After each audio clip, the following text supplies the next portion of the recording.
For Union Hall, right here in Marion. Take care.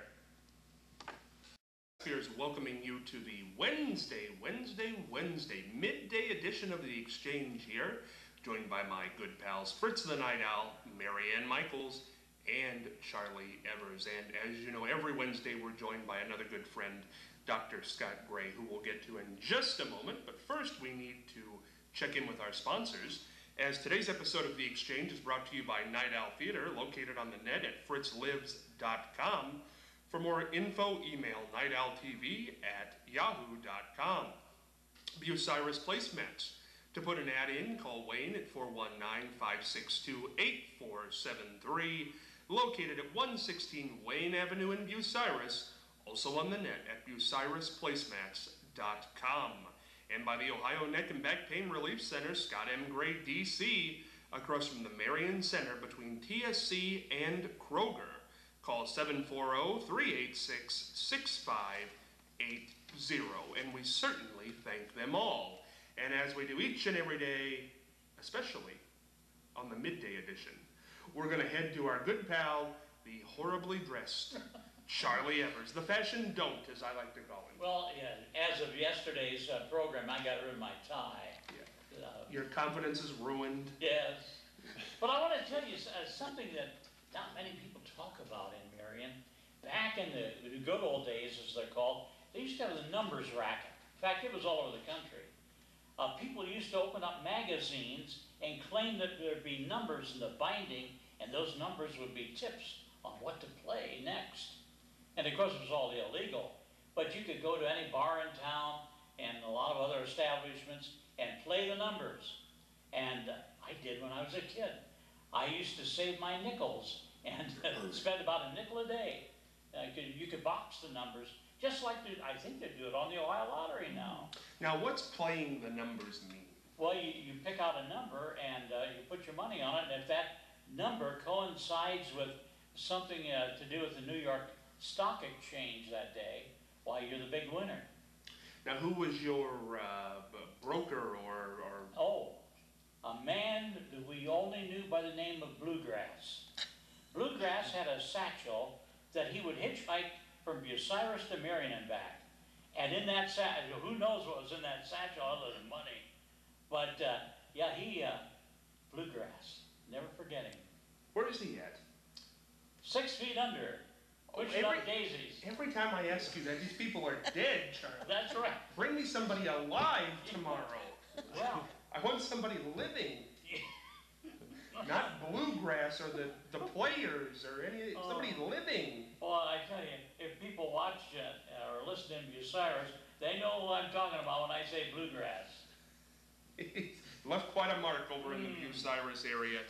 Well, we're going to head on over to our other pal with a flick pick. Fritz the Night Owl on this Wednesday. Fritz? Tonight we go to the great director Alfred Hitchcock. One of his most talked about and popular films, one of his most unusual. It's Vertigo from 1958. Stars are James Stewart, Kim Novak, Barbara Bel Geddes.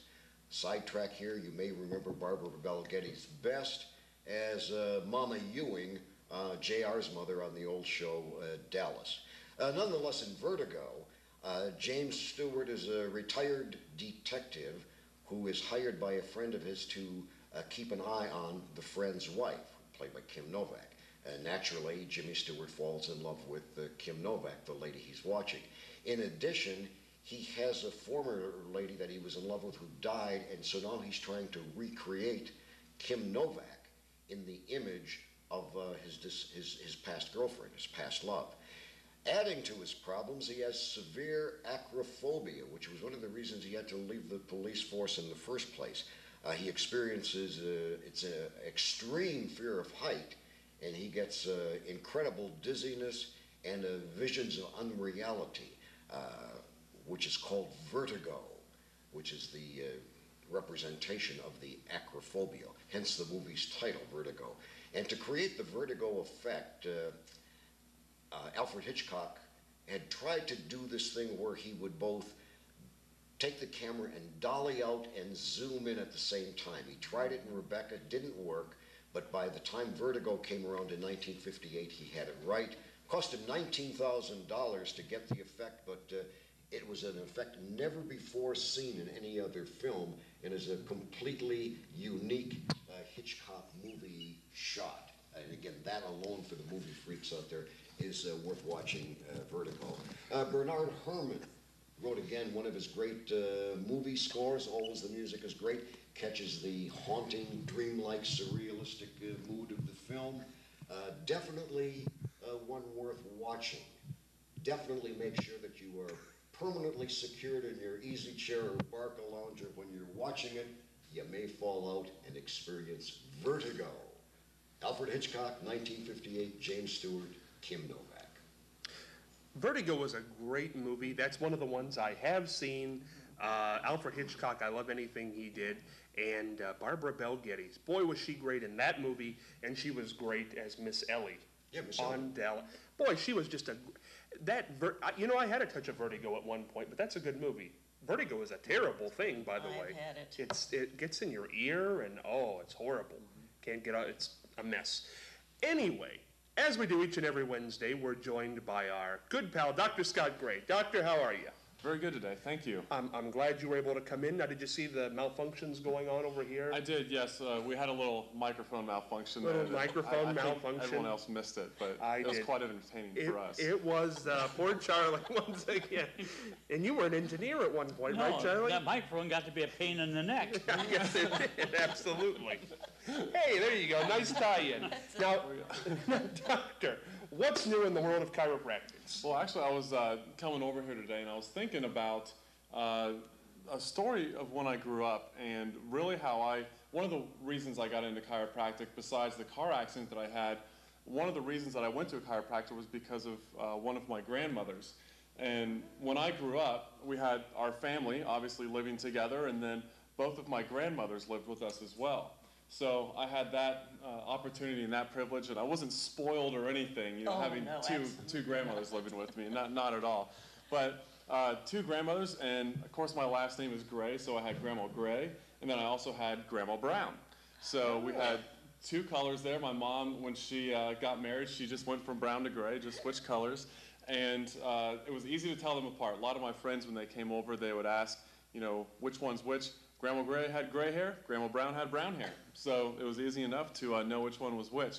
But, I was thinking about it, when I think about growing up with my grandmothers, my Grandma Brown was one who liked to sit and watch a lot of TV. She didn't get outside a whole lot. She wasn't out in the yard working, wasn't up exercising, walking around. And actually, by the time my grandma was in her 70s, she had lost about 6 inches. And this was due to some serious spinal problems that she had at that time. And of course, being younger, I didn't know anything about spinal problems at the time. And I wish I did, now that I look back on it.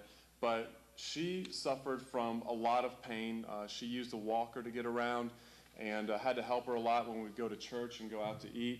And she just had a lot of pain, and her life near the end there was not very comfortable for her. It was very tough for her. And we lost her in her mid-70s, where my other grandma, Grandma Gray, she's the kind of lady that she's always out in the yard.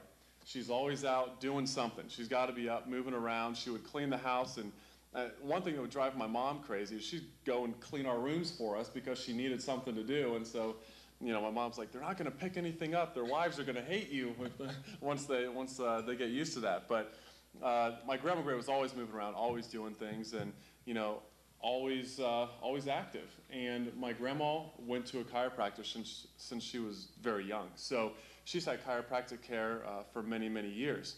And it's always kept her going. And she's now, I believe, 88, 89, and she's running circles around us still. And she's just got a lot of get up and go.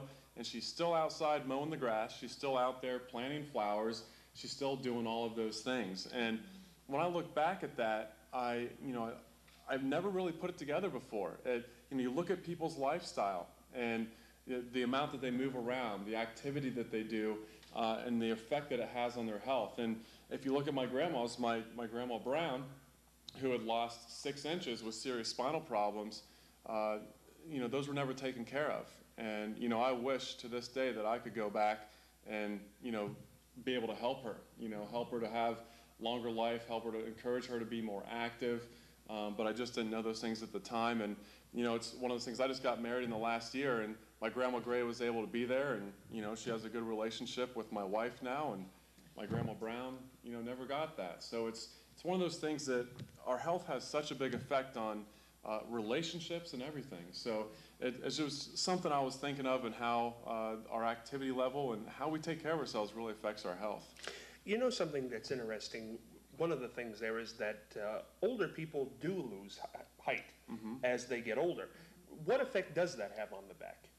That's actually caused by the back typically, and that is their discs, those little shock absorbers in between each one of the bones. If you remember, we've got 24 bones in our spine, and there's a disc or a little pad in between each one of those. And over time, those can start to break down. We've heard of herniations and bulges before. That's when those will actually start to bulge out and get smaller in between. So you can get shorter that way, as well as curvatures in the spine. A lot of people have heard of scoliosis before, and that's, you know, if we look at ourselves from the front, we should be straight up and down, but sometimes that spine can start to curve. And if it does that, we can have something called scoliosis. And as people get older, that will continue to get worse. A lot of people have thought that, you know, once you reach skeletal maturity around 20 to 25 years of age, that your scoliosis is going to stop. But it doesn't do that. It will continue to get worse, and people can continue to shrink. As that curves more, we get shorter, we get smaller. And that will have a lot of effect on the back, of course, causing more back pain for people, causing more neck pain, but it's also going to cause you know, other problems as well with the other areas of the body, that the nerves come out. Remember, those nerves come out in between the bones, and if those start getting irritated, you can have all kinds of problems. Well, you see, I've seen men and women who are very much bent over, and they can't, you know, they have to be that way. That's the way they walk, and it's really sad. Is that from the same thing, or is that osteoporosis? Very good. You're right on there, Marianne. When you see the more severe cases where they're bent over, it's typically what's called a Dowlinger's hump that's from osteoporosis. Okay. What happens there is the front of our vertebra, they will actually, those bones in there, they'll start to break down, and they'll actually get smaller in the front. They'll collapse in the front, and that creates more of a curve there. So then we end up like this, and you're stuck there once it happens. And these are mostly older people that probably Yes. didn't know about osteoporosis tests, because I have one taken ever so often. Yes. And a lot of times it's women that need it Definitely, more than men, but I've it seen does men affect women more. that have been way over, and you know, it is so sad It is. to be able to, you know, I just, when I see it, my heart sinks. And it's one of those things that's preventable too. You know, a Right. lot of people don't realize what causes osteoporosis, and not to give a whole seminar here on osteoporosis, but, you know, making sure that we're getting enough calcium and vitamin D. Those are, you know, very big and important for us to have, and avoiding things that take calcium out of our bones, such as a pop, a soda pop, or even a diet pop, anything that's acidic, okay? Anything that raises the acid level in your blood, in your body, which a pop will do because it's got phosphoric acid in it. Meat, you know, red meats have a lot of acid in them, so you can still eat red meat. It's Well, just, what about orange juice? So that has acid. yes, Oh. that will raise your acidic level in your Wow. body. So anything that has acid in it will raise it, and your body has to be at a very specific level of acidity. And your body will do anything that it can to balance that out, because if it doesn't, you'll die. So what it will do, the easiest place to get something that will get rid of that acidity is to pull calcium out of the bones. That's the most accessible place to buffer that, and that's how a lot of us lose bone mass. So there's a lot of foods you can avoid, such as the acidic things, the orange juice and the pop and those types of things, and then also you know, making sure you're getting that calcium to replenish, because your body always needs calcium, it always needs vitamin D. And in your book, you say, don't eat a lot of sugar. That's correct. Oh, and I love ice cream. Sugar is Oh. sugar is now becoming known as a toxic substance. Wow. Because of the damaging effects. You know, the sugar that we have is a very refined sugar. It's not like sugar cane. It's not the natural sugar that we have. You look at Very refined. table sugar, very refined, and especially we've all heard of the high fructose corn syrup. They're actually finding now the way that that has an effect on the liver is just the same as alcohol. So just as people get liver damage from alcohol, you can get the same from drinking a lot of pot or eating a lot of foods with high fructose corn syrup. Even your bread has high fructose corn syrup in it. Wow. So you've got to pay very close attention to your things that you're getting in the grocery store. And you can find bread that doesn't have high fructose corn syrup in it, but it's tough. About 90% do. If you try to do a balancing act and say you drink a lot of soda or orange juice, but then you eat a lot of cheese and things that would balance, does it ever balance? I mean, how do you get that going if you don't want to give up the stuff? I would just try to minimize it, because it is a balancing act. I don't try to encourage people to totally give up things because it's going to drive you crazy, first of all. And you can't really have a perfect diet, okay? But you can do things. So if you're used to having 6 pops a day, try to cut it back. Have one less a day for the first week, cut another one back the next week, and try to get down to where you're having maybe one as a gift for you at the end of the day, or something to reward yourself for not drinking pop all day, or just do it that way to minimize what you're eating that's bad. And just imagine these young people, children that just love the sodas and they start drinking at a very young age, and then it really gets bad. Yeah, and then you look at sugar, and they're relating it to everything now. Heart disease, obviously diabetes, but every cancer, tumors feed on sugar. You look at all these different diseases, sugar has a direct effect on them. So it's one of the biggest things that we need to be very aware of in our food sources. One thing that struck me when you were talking about your grandmothers there, about the grandmother Brown not being active, grandmother Gray being active. What if you're in a job for 8 hours a day, a desk job? Because it seems like all the factory jobs have gone away. We're all data entry now. Yes. So what do we do? Because 8 hours a day, we're tied to a chair. Definitely. A couple simple things that you can do. Just doing some simple stretches there at the office to keep your back more mobile, so we're not just sitting in one position all day. If you have the opportunity to stand up and stretch a little bit, that's a great way. When you get home at night, have dinner, and then as the weather's getting better like it is now, go out and have a 30-minute walk. A 30-minute walk can do wonders for your health. It's just amazing how it gets the blood flow going, and to do that at the end of the day is a wonderful way just to keep active. A very simple thing that makes huge advances in your health. Every time you're here, I learn something new. It's very fascinating, and I always have felt that chiropractics is one of those things that it's ever going, ongoing. Because you just learn and learn and learn. Look, that's tied into osteoporosis, it's tied in, the sugars you eat. I would have not known that sugar was a main feeder for cancers and things like that. That's fascinating. Yeah. You do have the book out. We want to mention the book again, Good Back, Bad Back, The 10 Things Women Must Know to Eliminate Back Pain and Look and Feel Younger. Dr. Scott Gray, you can get this where all fine books are sold. And is it still available on the net, Dr. Gray? It is. You can still get it for free at the goodbackbadback.com. Perfect. So, yep. And as the title says, for women, but Mary Ann was saying her husband read the book. Yeah, he read it, you can read it in one sitting. That's what's nice about it, because it's not complicated, it's very well written, and because Ted, he couldn't sleep one night, and he saw that on the coffee table, and he picked it up, and he read the whole thing, and he complimented you on it. Thank you. It's an easy read. It's very good. Charlie, your wife eventually came back, I hope, from the chiropractor's appointment last She week. came back yesterday. She did? Whoa, that's a long time. So, how was she? Better? Great, yeah. Yeah, see what it can do. It's, But one thing I need, though, is a stationary bicycle so she can That's get what some I have. exercise. Yeah. now, a stationary bicycle as opposed to a treadmill, which is better, or does it depend on your I know ailment? the answer to that. Definitely a bicycle. Okay. Because one of the big problems with the treadmill is just the impact that it puts on your joints. And the bicycle is going to be a lot less weight bearing, and your hips, your knees, and your ankles are all going to last a lot longer using that, or even doing some exercises in the pool. The YMCA has some great My programs for that.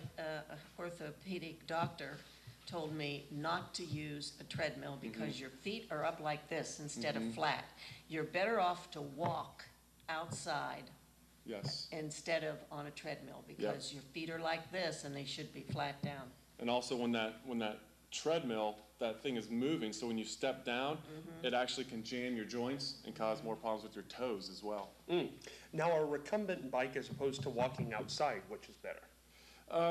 honestly, you're gonna be Good you know, either way. 6 in one, half a dozen in the other. Okay. Yeah. It's very interesting stuff, I think. I was trying to find a bicycle that has one of those boxes on the front with bells, and you sell ice cream bars. My wife could circle the neighborhood, ringing the bells and selling ice cream bars. Your wife, you want her to sell ice cream bars, you're selling Avon. What's going on in that house? Oh, it's a crazy household. My goodness, stop by Charlie, see what's going on there. Fritz, do you have anything to add to the doctor's?